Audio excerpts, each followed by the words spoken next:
शायराना अंदाज में इमरान मसूद जी कुछ कह जाते हैं, राहुल गांधी कह जाते हैं कि अरे जब तक हम मजबूत नहीं होंगे तब तक हमारी इज्जत कौन करेगा। यानी कि अब रह रहकर अपनी भूमिका को आप स्ट्रॉन्ग करने की भी कोशिश कर रहे हैं, लेकिन खुद को कटघरे में भी आप खड़ा कर दे रहे हैं।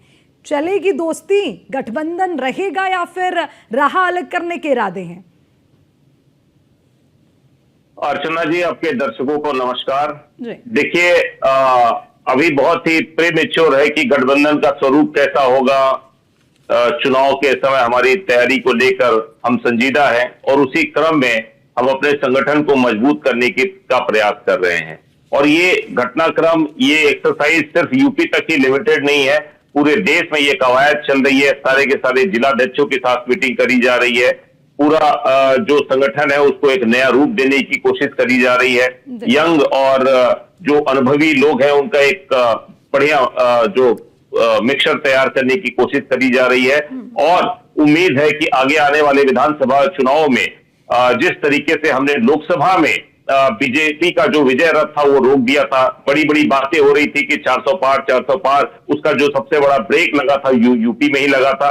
और कहीं ना कहीं उसमें जो सपा और कांग्रेस का गठबंधन था उसने अपना काम किया था। आज उसी पहल को आगे करते हुए हम लोग फिर से एक जो बीजेपी का पहिया है उसको रोकने का प्रयास करेंगे। और 27 में आप देखेंगे कि बीजेपी के जो अभी पिछले 10 सालों की सरकार हो जाएगी उस समय तक उनको हम रोक देंगे और वहां पे अगली बार जो गठबंधन है उसी का ही, इंडिया गठबंधन का ही मुख्यमंत्री बनेगा। अनित सिंह जी, आपकी स्ट्रेटेजी पे किसी को डाउट नहीं है? जरा ये लाइंस क्लियर करिए। समंदर में तूफान ज्यादा हो तो लहरों के थपेड़े छोटी कश्तियां सहन नहीं कर पाती, वो बड़े जहाज के अंदर ही सवारी करना चाहती है। तो यूपी में कांग्रेस बड़ा दल है और बड़ा जहाज है। मतलब ये जो लाइंस है ये किसके लिए है और कौन छोटी कश्तियां हैं, किसको जहाज में सवार कर लेना चाहिए? जरा ये पिक्चर क्लियर करिए।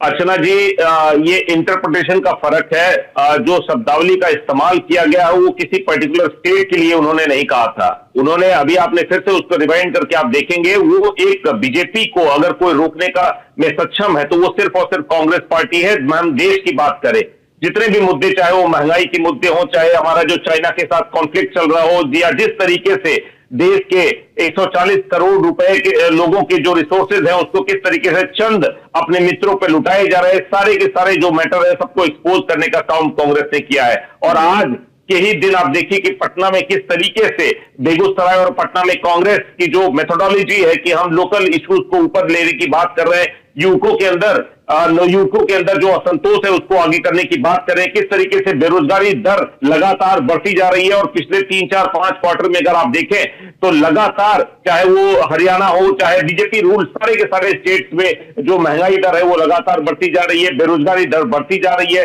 युवकों के अंदर एक असंतोष है। हम उसी मुद्दे को लेकर आगे बढ़ने की कोशिश कर रहे हैं। देखिए, आप बातों को किस तरीके से कंटेक्स्ट में चीजें बदल जाती है। अगर पैन इंडिया लेवल पर देखा जाए तो बीजेपी की कश्ती को रोकने का प्रयास और दमखम सिर्फ और सिर्फ कांग्रेस में है। लेकिन हमारे सहयोगी अनित सिंह जी, आप फिर भी डायरेक्ट जवाब नहीं दे रहे हैं। अनित सिंह जी, मैं दोबारा आपको कुरे दूंगी, लेकिन अभी थोड़ा सा रुकना होगा क्योंकि अभी भी आपने स्पष्ट तौर पर जवाब नहीं दिया। आप मेरी ही बातों में मुझे घुमाने की कोशिश कर